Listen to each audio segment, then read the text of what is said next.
si Brandon, asan ka?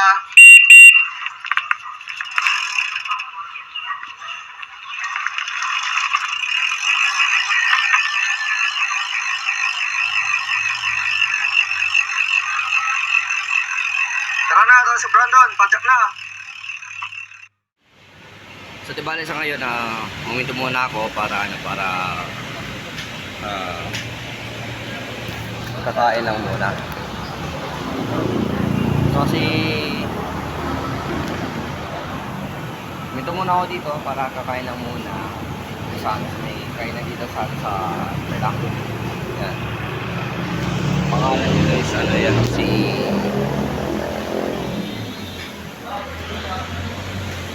si Kong J.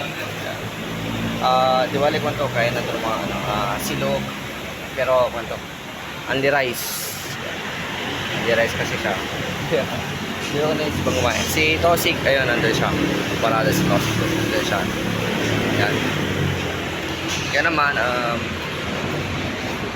ito, kakain muna ako para dire-diretso lang yung padyak going to Santa Maria, Bulacan. Kanina nabanggit ko na yung way ko is going daan pa ako ng Nueva Ecija. Pero nung tinignan ko ulit sa mapa, mas mapapalayo pala ako. Mas mapapalapit ako kung hindi ako dumaan pa ng Tarlac proper. Pero dahil sa dumaan ako ng Tarlac proper, mas mapapalayo pa ako ng distansya. Kaya hindi ko ngayon, dahil sa dumaan ako ng Tarlac proper, handa ako kayo na handa ako na ng Pampanga para mabalagat Pampanga to Angeles, going to diretso na yung Bulacan.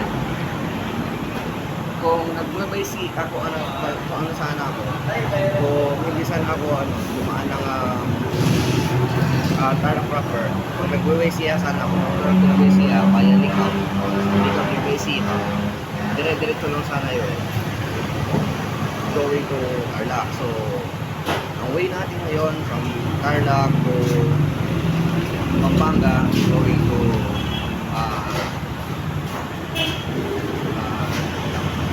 Bulacan. Tarlac, Pampanga, Bulacan. So yun, ang way natin sa ngayon. Tapos pagkatasa nga kumain sa ibali going to Bulacan na rin. Yun, balik kakain lang muna ako.